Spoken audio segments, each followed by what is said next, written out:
Hey everyone, welcome to How Greens Can Get Things Done.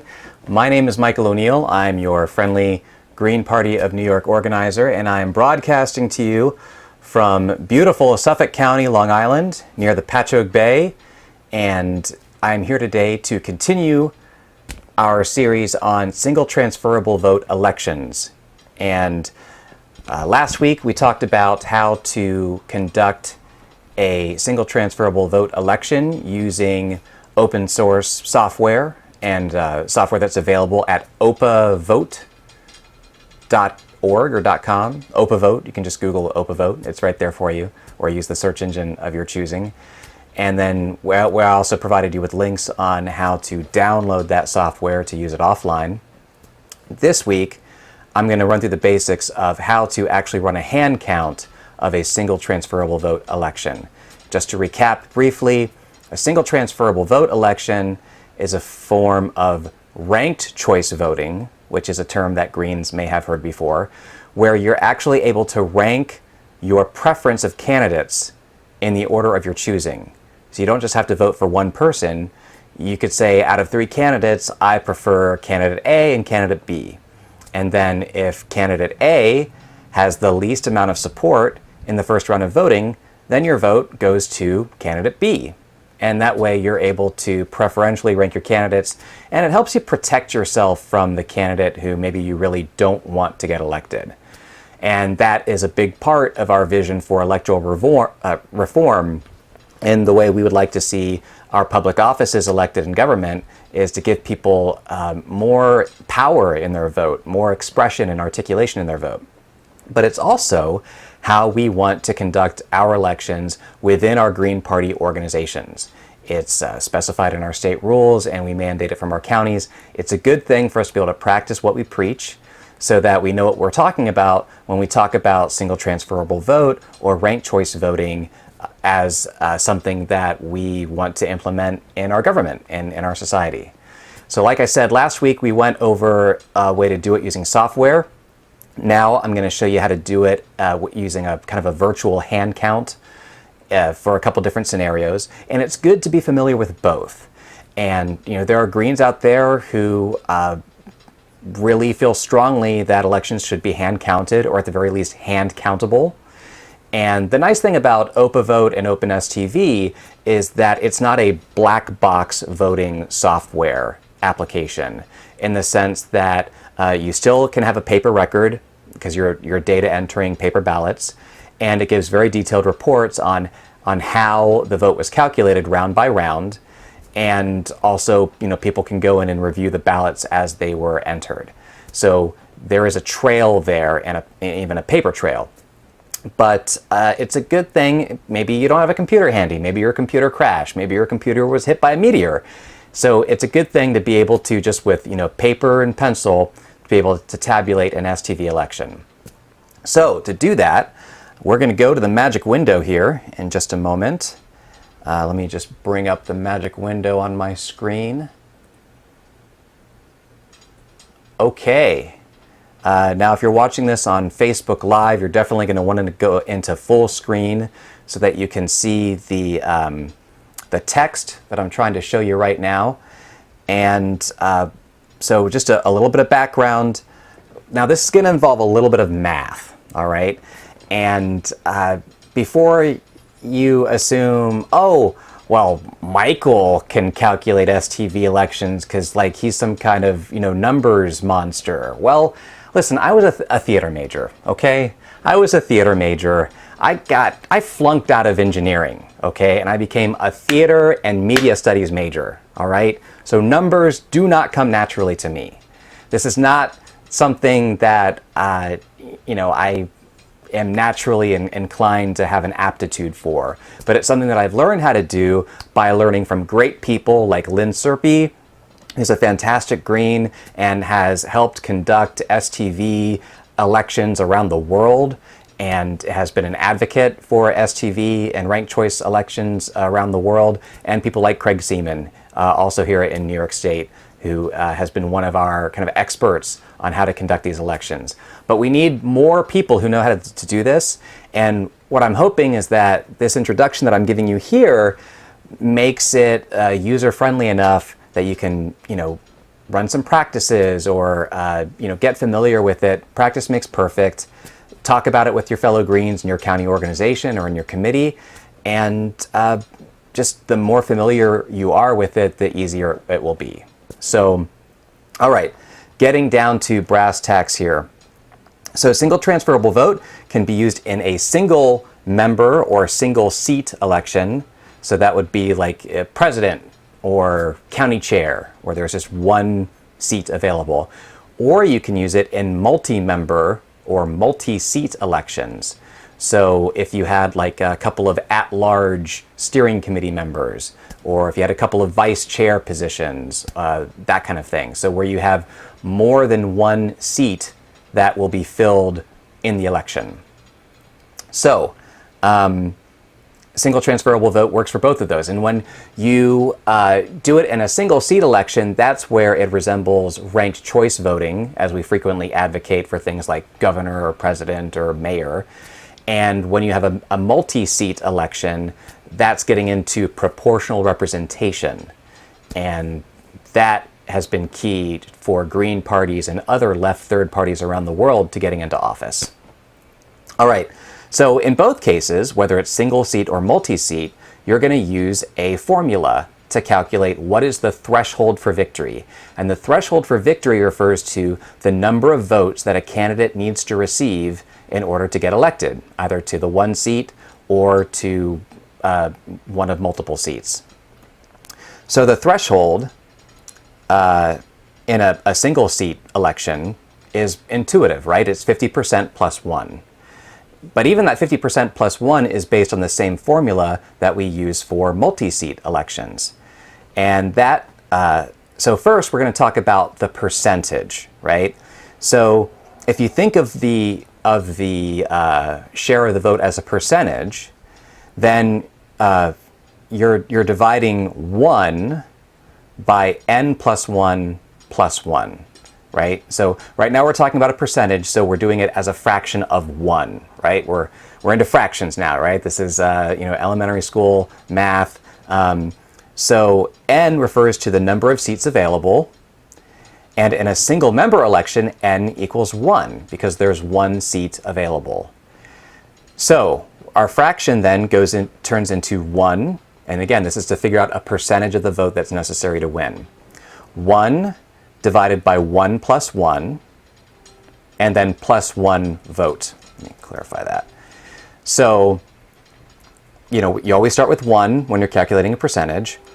The other 1 down here is the number of seats. It was our n, and then plus 1, and then plus 1 vote.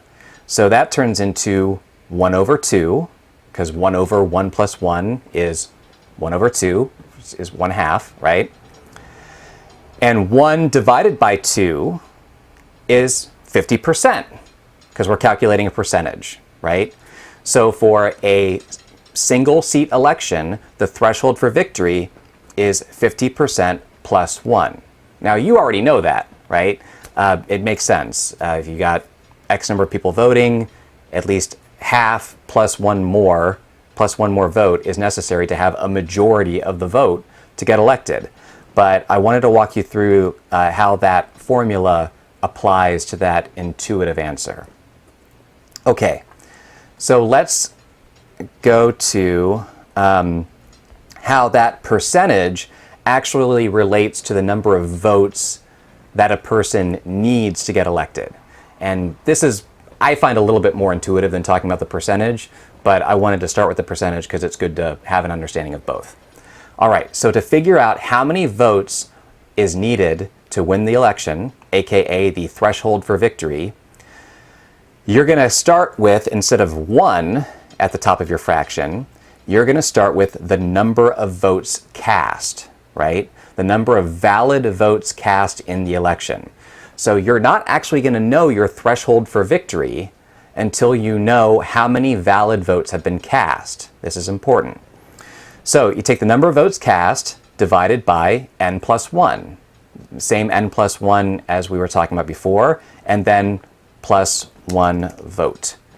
So if you have an election where there are 100 votes cast, and you have a single seat election or single member election where n equals 1, then you've got 100 votes cast divided by 1 plus 1, because we've got 1 seat plus 1, and then you finally add another 1 vote. So that's 100 votes cast divided by 2, because 1 plus 1 equals 2, and that equals 50 plus 1 vote. So then your threshold for victory is 51. 2 people could get 50 votes, but only 1 person can get 51 votes. That's what determines the threshold for victory. So your home base, right, where you always start from, is votes cast divided by n plus 1, and then you take that number and add 1 more vote to it. Let's see it in action. All right. So this is a super basic election. This is for the ruler of Westeros. All right. It's Sunday. I got Game of Thrones on my mind. You can't blame me. All right. So this is the election for the ruler of Westeros, and we have 20 ballots that have been cast, and we have 2 candidates, Jon Snow and Daenerys Targaryen. And so we have, like I said, 1 seat, 2 candidates, 20 ballots. You can ignore the letters at the top of the ballot, the A's and the B's. That was just, to help me organize these kind of virtual paper ballots that I've set up here in my LibreOffice presentation software. So, all right, so we've got the selection. We've got our paper ballots in hand. These are all the votes for Jon Snow. And these down here are all the votes for Daenerys Targaryen. So what's our first step? Well, our first step is we go to our formula, right? And our formula says that we need let me just there we go, get my text box going here. All right, so what's our formula? Votes cast divided by n plus 1, and then add 1 vote. All right. So that's our formula that we start with. And so we have how many votes cast? We have 20 votes cast because we have 20 ballots, right? So we're going to go to 20. And then what's our n? N is the number of seats available. So that's 1. And then plus 1, because that's always part of our formula. Let me see if I can justify this to make it a little easier to read. All right. 20 plus 1. So 20 plus 1, or 20, pardon me, divided by 1 plus 1 equals, well, that would be 20 divided by 2, right? And 20 divided by 2 equals 10. So then we add 1 vote to 10, which equals 11, right? So 11 is our threshold for victory. So that's an example where we have, again, 1 seat available for election, 2 candidates up for election, and then 20 ballots that have been cast. So 20 is our n, or pardon me, 20 is the number of votes, 1 is our n, add that to another one, 20 divided by 2 equals 10, add 1 more vote, and you get 11. Because if 20 votes are cast, 2 people could get 10 votes each, but only 1 person could get 11 votes, right? That would leave only 9 for the other candidate. So that's how you determine your threshold for victory. All right. So how many votes do we have here? We got 1, 2, 3, 4, 5, 6, 7, 8, 9, 10, 11 for Jon Snow. And then we got 1, 2, 3, 4, 5, 6, 7, 8, 9. 9 for Daenerys Targaryen. 11 is our threshold for victory. So in this election, this very simple election, Jon Snow is elected to become ruler of the North or Westeros or whatever you want. All right. So, next scenario. Let's talk about the small council of Westeros. So there's more than one seat on the small council of Westeros. So let's say that we have 3 seats available on the small council of Westeros, and we have 7 candidates, and we have, again, 20 ballots cast. So we've got ranked choice candidates. In the previous election, there was only 2 candidates, so there was no point in ranking your candidates, right? Because there's only 2. However, I just want to throw in, Greens frequently value having none of the above as a valid option in elections. So even if you only have 2 candidates, you might have someone in your county or your committee or what have you move to allow none of the above be elected to office, basically saying we don't want to fill this position. So, so then you would need to have a single transferable vote with ranked choices, and even though you only have 2 candidates. All right, back to our small council of Westeros election.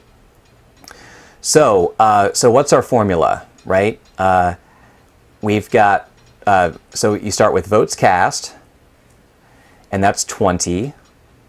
And then your N is your number of seats, so that's 3. And then I want to make sure that my camera here isn't blocking any necessary text. I'll have to keep an eye on that. Boy, I hope that wasn't blocking anything important earlier. Nah, it should be fine. Yeah, I can always post updates to the comments, and feel free to leave questions in the comments, or email me at michael@gpny.org.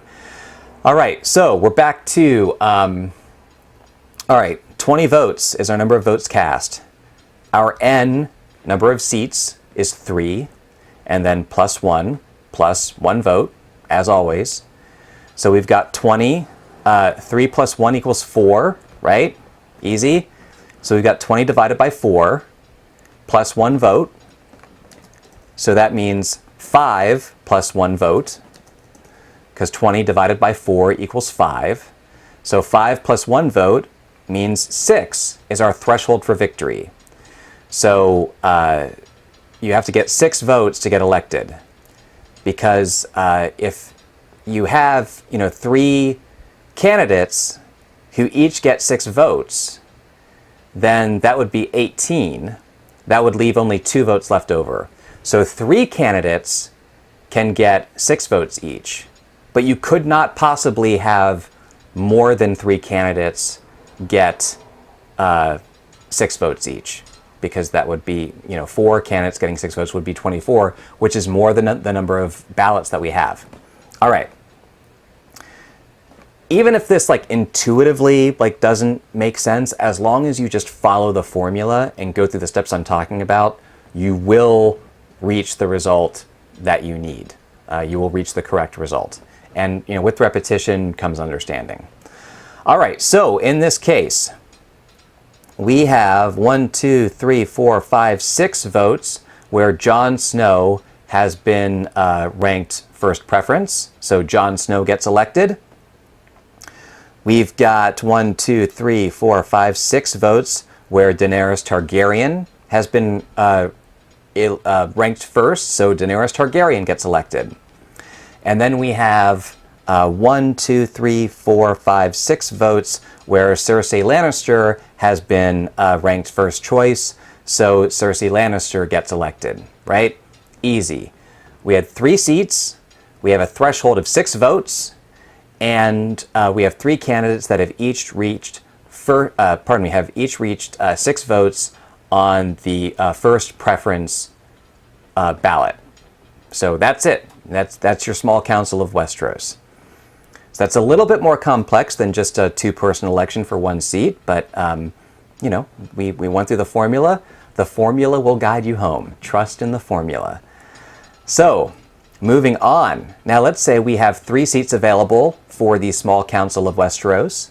We've got 7 candidates again, but this time we only have 17 ballots. So, what is our threshold of victory? Let's go to the formula. We know that Our formula is votes cast divided by n plus 1 plus 1 vote, right? So, how many votes do we have cast? We have 17 votes cast. How many seats do we have that creates our n? We have 3 seats. So, 17 divided by 3 plus 1 plus 1 vote. All right. So 17 divided by 3 plus 1 equals 17 divided by 4 plus 1 vote. So 3 plus 1 equals 4. 17 divided by 4, this is where I break out my trusty calculator, and I have no shame about that whatsoever. 17 divided by 4 equals 4.25. All right. 4.25 plus 1 vote equals 5.25. Now, this is something to keep in mind. This is really important. When you have a number that is not whole, right? When you have a decimal on your number, so in this case we have 5.25, you always round down. So our threshold for victory is 5. Why do we always round down? Well, because 3 people could get 5 votes each when you have 17 ballots. 3 times 5 equals 15, right? But if you round it up, let's say it was 5.75 was our threshold, right, is what calculated. If you round that up to 6, you can't have 3 candidates get 6 votes each. It's just there's not enough ballots for that. So you always round down when your threshold calculation gives you a non-whole number. So our threshold for victory is 5. So we've got Jon Snow is ranked first choice on 5 ballots. Okay, so Jon Snow is elected. We've got Daenerys Targaryen ranked first choice on 5 ballots. So Daenerys Targaryen is elected. Now, here's the thing. We now have Cersei Lannister. She only has 4 votes, but our threshold for victory is 5, as we determined. So she is not elected in this round. And then we've got Euron Greyjoy, only has 2 votes, does not get elected in this round. Roose Bolton only has 1 vote. So, what do? We have 2 candidates who have reached the threshold. We have 3 seats that need to be filled. What you do is, first you say, does any candidate have a surplus of votes? All right? And that means, does a candidate have more votes than they need to get elected? If they do, there is a way to allocate some of that surplus to other candidates. And I'm going to show you how to do that in the next example. But in this case, we don't have a candidate who has a surplus of votes. Our 2 candidates who have been elected so far have exactly what they need to reach the threshold for victory. It's 5 is the threshold, they each have 5 votes. So there's no surplus to be allocated, so now... All right, check one. Okay, I think we're back. So we had a little problem. My camera seems to be on the fritz. And so I am right now just talking to you through my lapel mic connected directly to my computer. So you're not going to be able to see my lovely face through the rest of this episode, sadly. I know that's a disappointment to many of you. Of course, what I'm disappointed with is that I think my camera might be broken. But that's a little bit of a bummer. But the important thing is that you are able to see the example that I'm showing you. So I am confident by the audio readings on my broadcaster software that you can hear me. and I am confident that you are able to see the desktop display that I've got going on. So I'm just going to proceed here, and as much as I'm sure you are sad that you can't hear me, we'll just have to make that sacrifice, and I appreciate that. So where were we? We were talking about unfortunately I'm not entirely sure when it cut off, so I'm just gonna start over on this example, right? So we're talking about small council of Westeros, and we have 3 seats up for election. We have 7 candidates. We have 17 ballots. So in calculating our threshold for victory, we've got votes divided by n plus 1 vote. So, it sounds like there's some feedback happening. Maybe I did increase the gain on my mic a little bit. So let me just bring that down a bit. It'll take a little while for that to kick in. But yeah, so okay, great. So number of seats is 3, number of candidates is 7, number of ballots is 17. So our votes is 17. 3 plus 1 vote comes to 17 divided by 4 plus 1 vote, because 3 plus 1 equals 4. Comes to 4.25 plus 1 vote. 5.25. You always want to round down. Always round down if you have a percent, or if you have a decimal point on your threshold calculation. So then 5 is your threshold for victory. So Jon Snow has 5 votes in first rank, so he's elected. Daenerys Targaryen has 5 votes on her first ballots of the people who voted for her, so she gets elected. Cersei Lannister has 4 votes, and so she is not elected in the first round because she doesn't have 5. 5 is the threshold. Euron Greyjoy only has 2 votes. Euron Greyjoy is not elected in the first round. Roose Bolton only has 1 vote, so he is not elected in the first round. So the next step is to say, do any of the candidates have a surplus of votes? Surplus being, do they have any more votes that are needed to win the election? So in this case, our threshold is 5. If any of the candidates had 6 or more, then they would be considered to have a surplus of votes. In that case, we don't have that, so we're going to move on.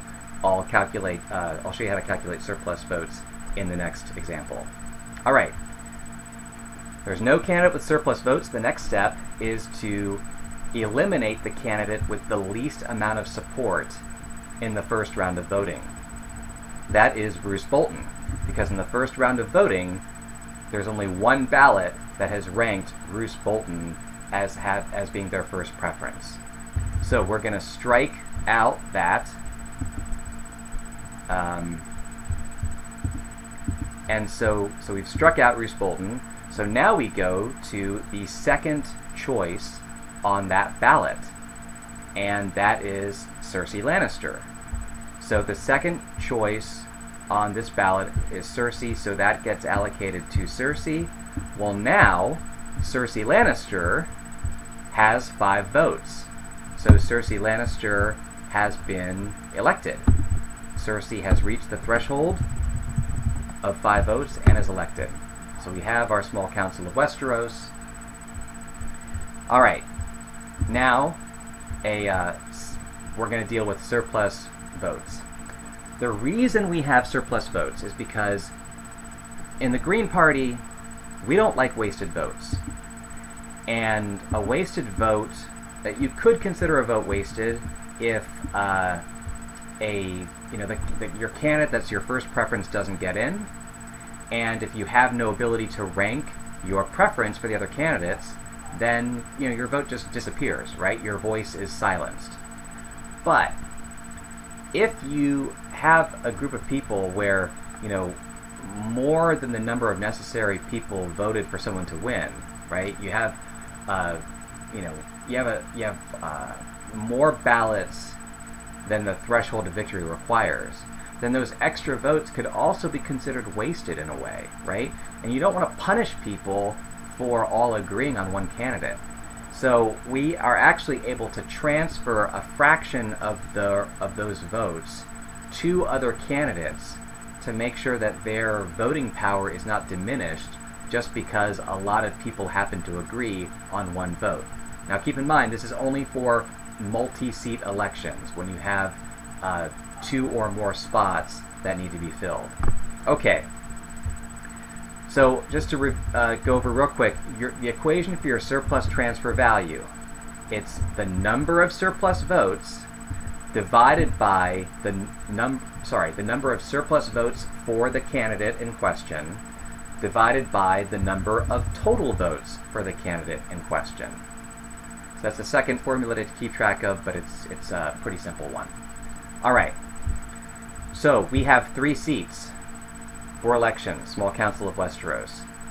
We have 7 candidates who are up for election. We have 15 ballots in this case. All right.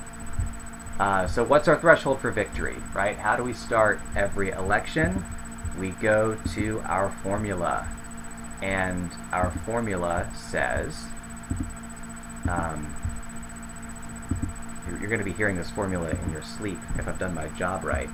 So, votes cast divided by n plus 1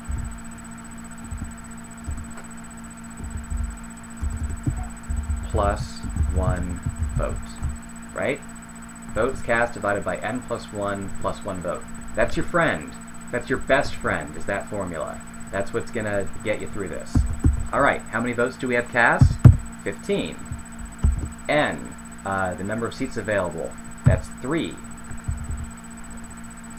So 15 divided by 3 plus 1, and then plus 1 vote equals, it comes to 15 divided by 4 plus 1 vote, because 3 plus 1 equals 4. 15 divided by 4, again, I go to my calculator. 15 divided by 4 equals 3.75. So 15 divided by 4 is 3.75 plus 1 vote. So what does that mean? It means that our threshold for victory, so 3.75 plus 1 vote equals 4.75. We always round down.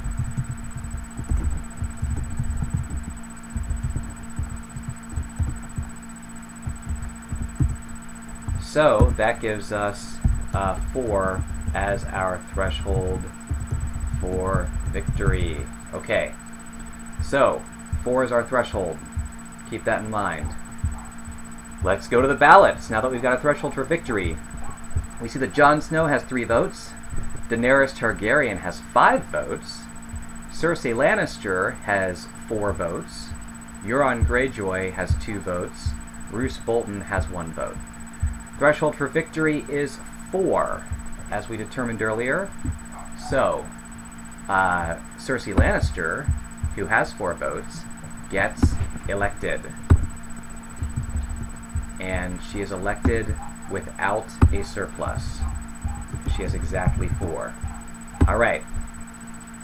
Cersei is elected. Now Daenerys Targaryen has 5 votes.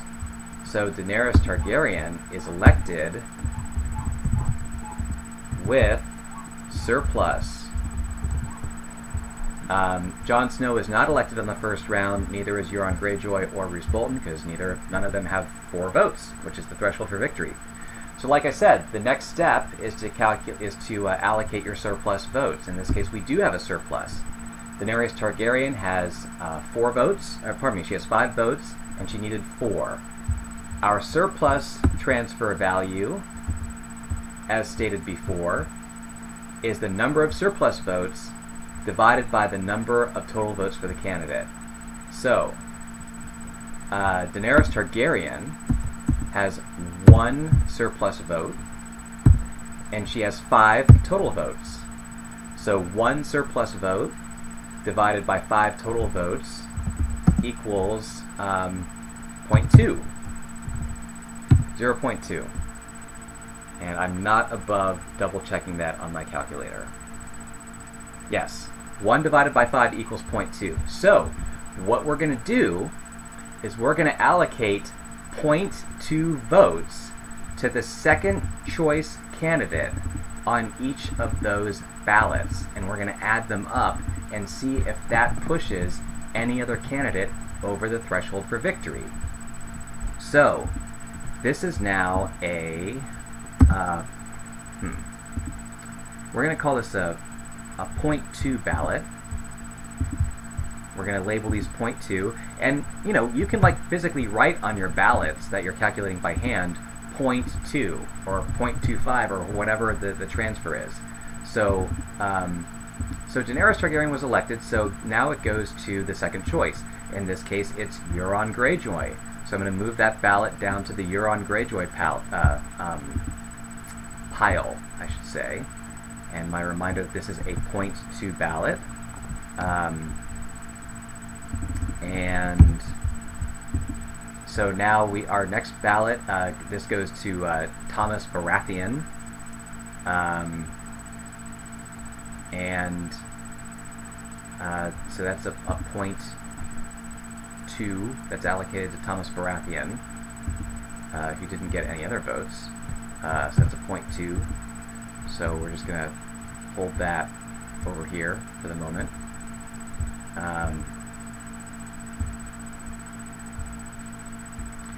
And then, remember, Daenerys Targaryen, we're not eliminating her. She's already been elected, right? So, okay, so now we've got a vote that has been allocated to Jon Snow as the second choice vote.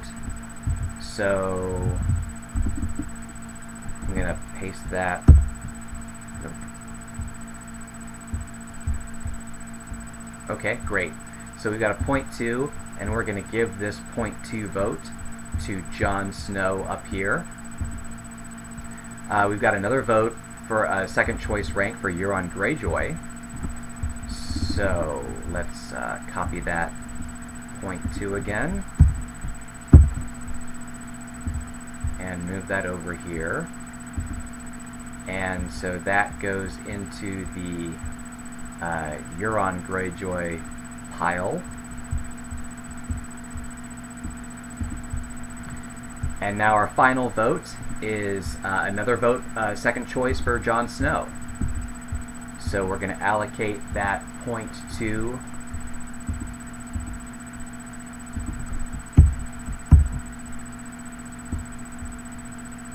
get our 0.2 note here, and we're going to allocate that to Jon Snow. Alright, so now Jon Snow has 3.4 votes, right? And this is the Thomas Baratheon, so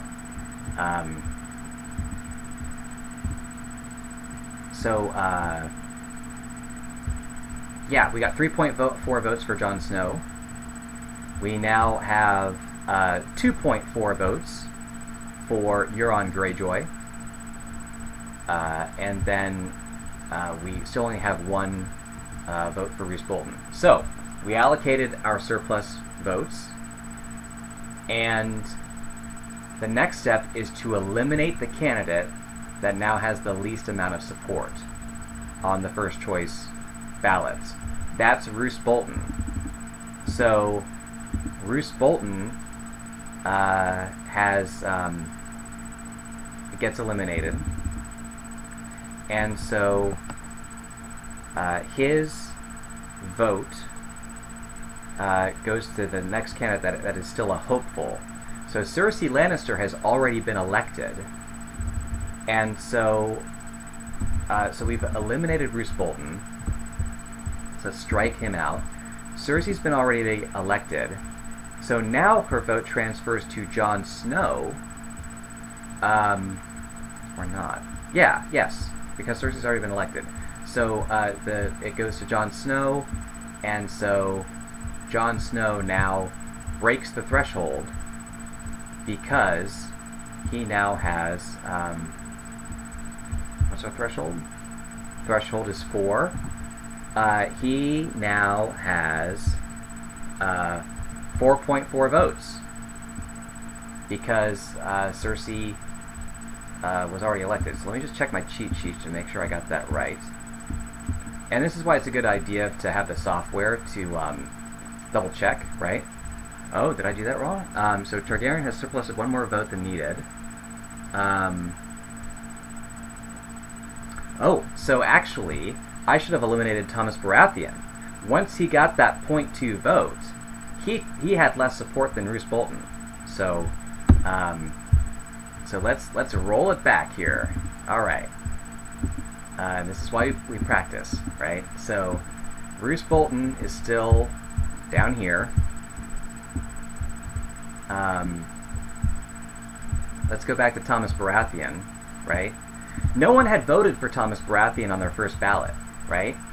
But someone did vote for Thomas Baratheon on the second ballot. So the so once Thomas Baratheon got a vote allocation due to that fractional transfer, Roose Bolton was basically boosted from last place to second to last place. So, all right, so Thomas Baratheon, let's eliminate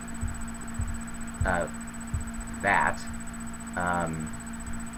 and checking our cheat sheet here.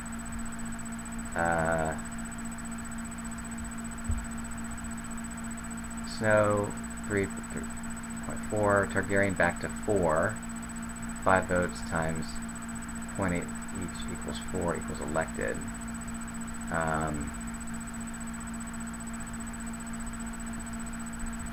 Cersei Lannister 4 elected. Well, yeah, that's fine. That's just from the earlier math. Greyjoy got 2.4. Right, so Euron Greyjoy was the next choice down on this Thomas Baratheon vote. So, so this 0.2 vote that originally had gone to, that I had mistakenly, well, I hadn't transferred at all. That Thomas Baratheon, it goes to Euron Greyjoy, so let's add another 0.2 to Euron Greyjoy. So Euron Greyjoy now has 2.6 votes. Yes. So 2.6 votes. And so we go to the next round. Now, for the next round, we've already allocated the surplus, right? No one has a surplus right now because Daenerys Targaryen surplus was already allocated, so we don't have to go through that again. You might be thankful for that. I know I am. Jon Snow still has 3.4 votes. That's not enough to win. Cersei Lannister has 4 votes. She's still elected. Euron Greyjoy has 2.6 votes. Still not enough. So we go to eliminate the candidate with the least amount of support. And by eliminating that candidate, that's Roose Bolton, who at this point has the least amount of support, we now go to strike that out. And so, since Cersei was the next person, right? Baratheon eliminated. Okay. Bolton is eliminated. The whole vote transfers to Cersei Lannister. So now, Cersei Lannister has a surplus, right? Because, keep this in mind, if you're transferring surplus, you do that first, and it goes from the top down, right? and then if you are, and it's a fraction, if it's someone who has the least amount of support, their whole vote gets allocated. So this whole vote gets allocated to Cersei Lannister. But Cersei was already elected. So now she has a surplus. And so now we get to calculate her surplus votes, right? And we do that by going to, by again looking at the number of surplus votes divided by the number of total votes for the candidate. And the same as the other candidate, Cersei has 5 votes, she needs 4 votes. So she has 1 extra vote and 5 total votes. So that goes to 0.2. So we're going to allocate some more 0.2 votes here.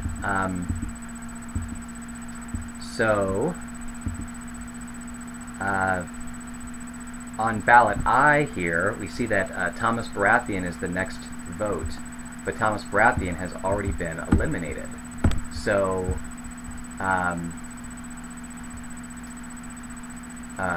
let's see. Bolton and Baratheon are eliminated. We didn't need to go into that because since no one's their candidate helps across the threshold. Okay, so let's start with. We don't actually have to go in order. We can just say that we've got a 0.2 vote here for Jon Snow, because that's the second choice named here.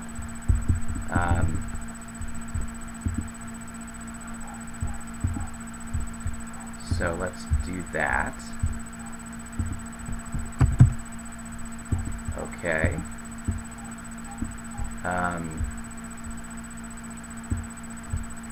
That's a 0.2 for Jon. We've got another 0.2 that's going to be allocated to Jon Snow.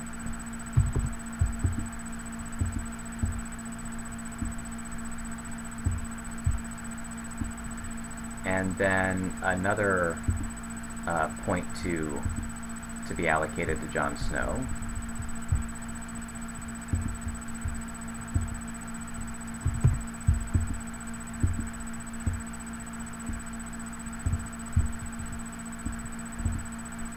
And then we've got other votes that would go to either Thomas Baratheon or Roose Bolton, but those are both eliminated. And then their third choice is Jon Snow. So it's kind of a moot point. But if we add up all of Jon Snow's votes, right, we've got 3 whole votes for Jon Snow, then 3.2, 3.4, 3.6, 3.8, and now 4. If you add up all of the 0.2 votes that were eventually allocated to Jon Snow, then you get 4 votes for Jon Snow. Jon Snow crosses the threshold of victory, which is 4. So Jon Snow becomes the final person elected.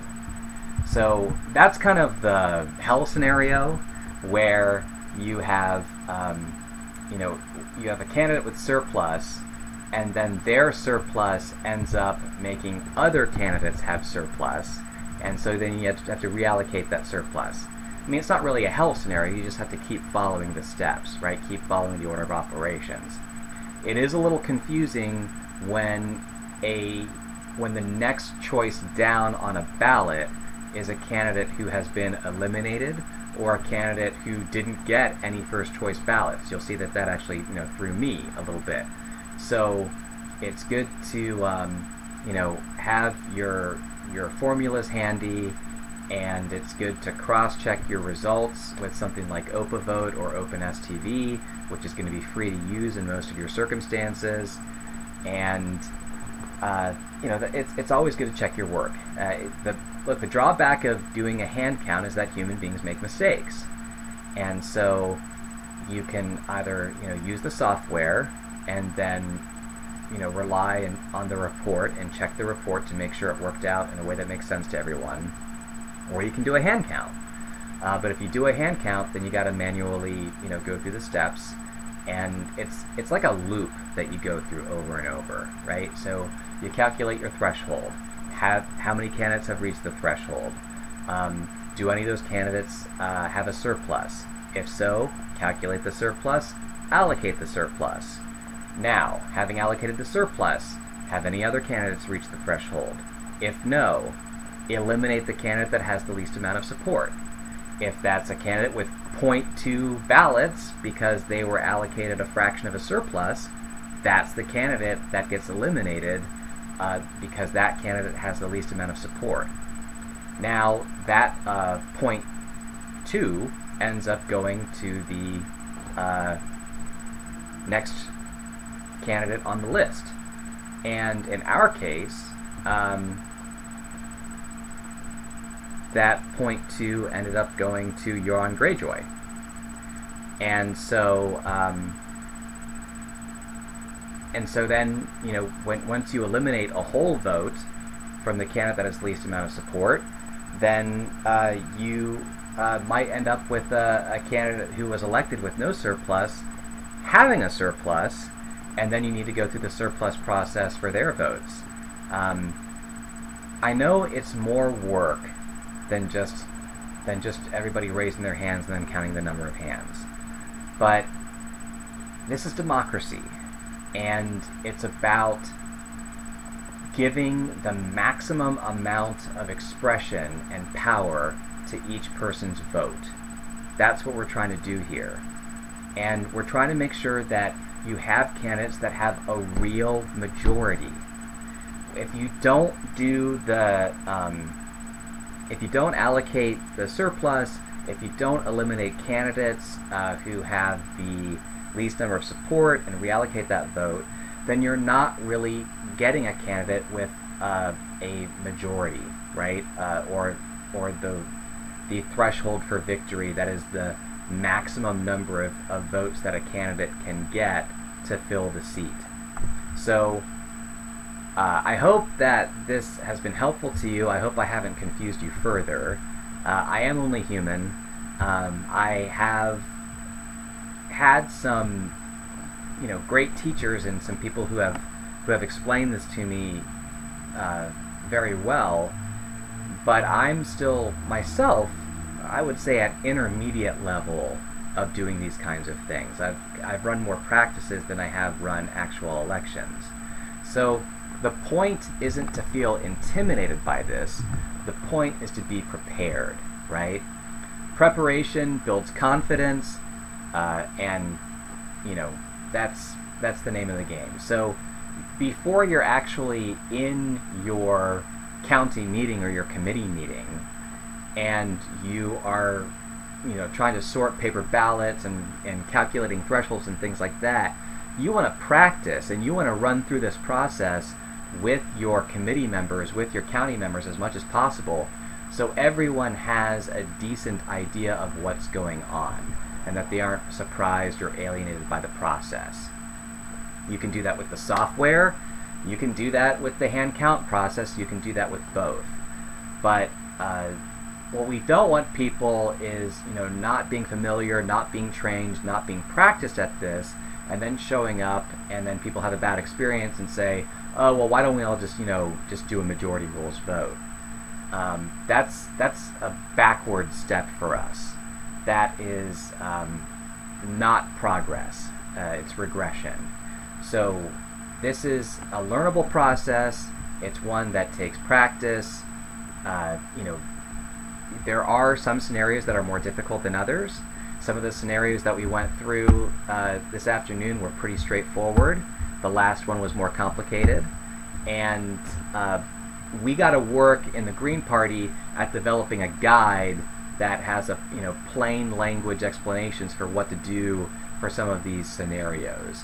And the easy answer is just open up OpaVote or open up OpenSTV and have that calculate your results. But it's a good thing for us to know how to do this by hand, because we may not always have access to that software. And again, the more familiar we are with this process, the better we will be able to advocate for this process for our elections in public office. So thank you so much for watching. Thank you for your patience in the camera problems earlier. And thank you so much for your patience as I needed to check on my cheat sheet a little bit for that last example. Please post any questions or comments or any mistakes that you've identified in the comment section for this Facebook Live video. You can also email them to me directly at michael@gpny.org. Again, that's michael@gpny.org. This is a subject I look forward to tackling again. I would like to, run some other scenarios, other examples using this kind of virtual paper ballots mock-up method. I would like to have some of our experts in the party on to talk about this and to, give some more finer points about how this works. Here's a fun fact. That equation that I've been drilling into your head about the number of votes cast divided by n plus 1 vote, that's actually called the Droop equation. D-R-O-O-P. It's the Droop equation. So that's a fun little fact for your STV trivia knowledge. So thanks again for watching. My name has been Michael O'Neill. I'm your friendly Green Party of New York organizer, and this has been our two-part series on STV elections. Like I said in our earlier episode, we talked about how to use software to calculate a single transferable vote election, and you can find that software at opavote.com or opavote.org, and maybe I can just check that right now. Where is Opavote online? Yeah, it's opavote.com, right? Could not be easier. It is free for if you have like 25 voters or less and 20 candidates or less, it's free to use online.